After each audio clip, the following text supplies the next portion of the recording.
Jangan lupa subscribe YouTube channel Metro TV News dan nyalakan notifikasi. Lalu apa target KPK di tahun 2021 dan apa saja evaluasi KPK di tahun 2020? Sudah bergabung dari luar studio Ketua KPK Firly Bahuri. Selamat petang Pak Firly.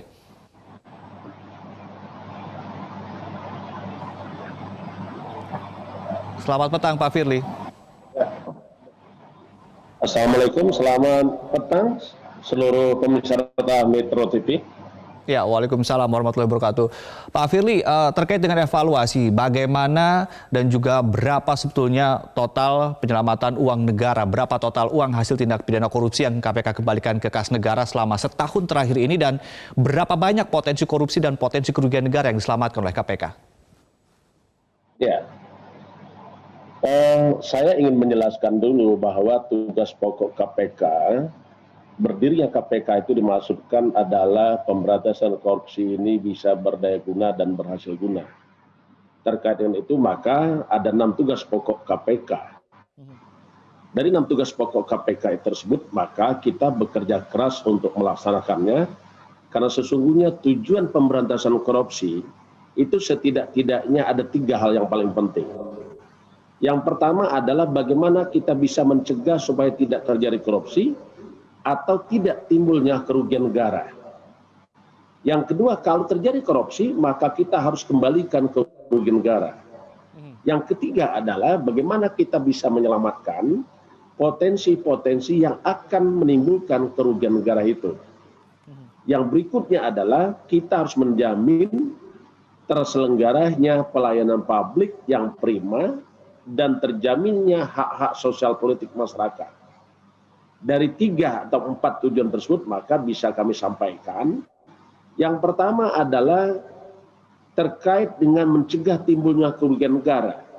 Kita lakukan perbaikan sistem dengan melakukan kajian terhadap kebijakan-kebijakan pemerintah, khususnya saat ini kita memang menghadapi pandemi COVID-19. Ya. Maka kurang lebih 652,8 miliar yang sudah kita selamatkan karena perbaikan sistem. Yang kedua, kita juga sudah mengembalikan kerugian negara hasil dari penindakan berupa 293 miliar. Di samping itu, kita juga melakukan kegiatan penertiban dan optimalisasi aset milik daerah maupun milik negara. Baik. Yang jumlah aset yang kita selamatkan dari potensi kerugian negara kurang lebih 592,6 triliun. Ya.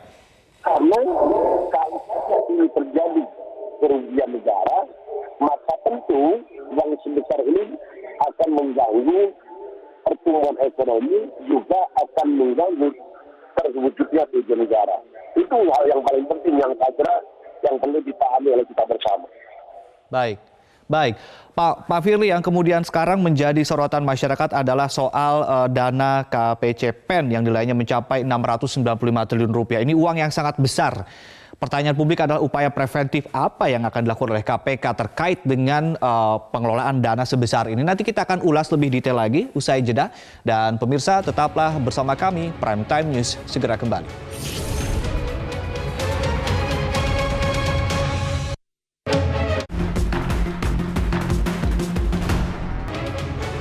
Anda kembali bersama kami di Prime Time News dan kita kembali berbincang dengan Ketua KPK, Pak Firly. Ini dalam mengawal dana pemulihan ekonomi nasional, ini nilainya kan sangat-sangat besar. Upaya preventif apa yang dilakukan oleh KPK untuk mengawal dana sebesar ini? Ya, kita sungguh sangat memahami bahwa pandemi COVID-19 sebagaimana keputusan Presiden nomor 12 tahun 2020 menyatakan bencana non alam. Dan semua kita terpapar karena COVID-19. Pemerintah memberikan perhatian besar dengan mengucurkan dana kurang lebih 695 triliun. Dan KPK mengambil peran sejak awal bagaimana kita bisa, 1, mengatasi kedaruratan kesehatan, 2, pemulihan ekonomi nasional, yang ketiga adalah kita tetap bisa menjamin keselamatan masyarakat. Itu yang penting. Karenanya KPK sejak awal sudah ikut ambil peran di dalam pencegahan supaya tidak terjadi penyimpangan supaya tidak terjadi korupsi. Dengan cara pertama, kami mengeluarkan surat edaran nomor 8 tahun 2020 tanggal 2 April 2020 tentang tata cara pengadaan barang jasa di dalam penanganan COVID-19. Kami juga melakukan tugas pokok koordinasi dengan kementerian lembaga yang berwenang dan juga bekerja sama dengan BPKP, BPK maupun LKPP. Itu yang pertama. Yang kedua, kami juga sudah mengeluarkan surat edaran nomor 11 tahun 2020 tentang penggunaan dan pemanfaatan data terpadu kesejahteraan sosial. Yang ketiga, kami juga sudah keluarkan surat edaran nomor 1139 tentang bagaimana tata cara pengelolaan dana donasi dari pihak ketiga. Dan terakhir, kami juga memberikan peringatan kepada rekan-rekan yang bekerja di bidang garda terdepan terkait dengan penanganan COVID-19 dan pemulihan ekonomi nasional. Kita memberikan rambu-rambu tindak pidana supaya tidak terjerat tindak pidana korupsi. Baik. Karena sesungguhnya hal yang paling utama itu adalah keselamatan jiwa manusia. Baik. Makanya kita melakukan pendampingan supaya pasti COVID-19 bisa tertangani, ekonomi tetap bisa meningkat, pemulihan ekonomi bisa berjalan. Itu Mas Ade. Baik, Pak Firly, soal vaksin dan juga pengadaannya, ini kan juga uangnya sangat-sangat besar. Apa wanti-wanti yang ingin Anda sampaikan kepada semua stakeholder yang terlibat dalam hal ini dan bagaimana juga dengan penerapan hukuman pelaku korupsi, terutama hukuman mati bagi pelaku korupsi di tengah penanganan COVID-19 ini, Pak? Baik. Sejak pandemi COVID-19 diumumkan oleh pemerintah berdasarkan Kepres nomor 12 tahun 2020, KPK telah melakukan kajian terhadap 9 setidak-tidaknya program menangani COVID-19, termasuk refocusing anggaran pemerintah daerah maupun APBN. Apa yang KPK lakukan? 9 program tersebut kita lakukan kajian, kita berikan analisa, berikan rekomendasi kepada kementerian terkait. Nah, terkait dengan vaksin ini diatur di dalam Peraturan Presiden nomor 99 tahun 2020.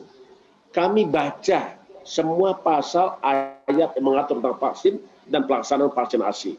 Kita bersama-sama dengan Kementerian Kesehatan mempelajari setiap pasal yang diatur dalam Peraturan Pemerintah nomor 99 tahun 2020. Dan itu sudah dijabarkan di dalam Peraturan Menteri Kesehatan baik nomor 28 maupun nomor 79. KPK memberikan rekomendasi terkait dengan pengadaan barang jasa khususnya vaksin. Terakhir, kita sudah sampaikan bahwa perlu penuh dengan kehati-hatian, tetapi juga di dalam kondisi pandemi COVID-19 ini, keselamatan jiwa harus diutamakan. Jangan sampai karena takut dengan aturan sehingga mengabaikan keselamatan jiwa manusia.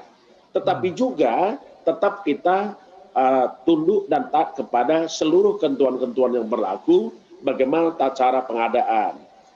LKPP mengeluarkan aturan terkait dengan pengadaan barang dan jasa dalam keadaan tertentu atau khusus. Itu kita pedomani. Dan sampai hari ini kami mengikuti seluruh mekanisme prosedur yang dilaksanakan oleh para pihak selaku pengadaan barang jasa terkait dengan vaksin. Baik. Dan terakhir kami sampaikan juga tentang perlu dilakukan mitigasi risiko. Dan alhamdulillah Bapak Presiden saat rapat terbatas tentang vaksin dan vaksinasi telah melakukan kajian mendalam termasuk simulasi dan rangka mengurangi mitigasi risiko vaksin. Saya kira itu. Baik, terkait dengan pertanyaan tadi yang belum sempat terjawab soal ancaman hukuman mati bagi pelaku korupsi di tengah bencana ini. Ini mungkin sekalian juga wanti-wanti nih ke depan untuk program-program berikutnya nih Pak Firly. Sikat saja Pak. Betul, terima kasih Mas Adi Mulyana dan pemirsa Metro TV. Sejak diundangkannya Undang Nomor 2 Tahun 2020 tentang pengelolaan keuangan dan stabilitas ekonomi, pengesahan dari Perpu Nomor Kepres Nomor 12 Tahun 2020 tentang bencana non alam, maka kondisi sekarang termasuk dalam kondisi keadaan tertentu.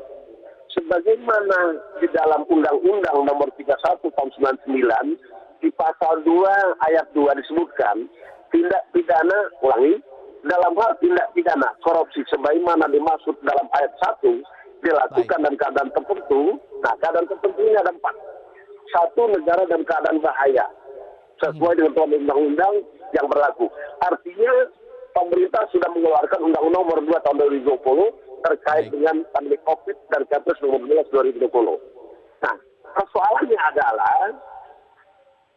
ada di sini. Masalahnya adalah ancaman hukuman mati ini diatur dalam pasal 2 ayat 2 terkait dengan tindak pidana yang merugikan keuangan negara atau perekonomian negara. Hanya diatur dalam pasal 2 ayat 1 Undang-Undang 31 yang sudah diubah dengan Undang-Undang 1 2020. Tindak pidana korupsi lain di luar pasal itu tidak ada ketentuan ancaman hukuman matinya. Tetapi yang pasti adalah kita akan melakukan penyidikan, penuntutan sebagaimana ketentuan undang-undang yang berlaku. Saya kira itu, Mas. Baik, terima kasih Pak Firly Bahuri, Ketua KPK, telah bergabung bersama kami di Prime Time News.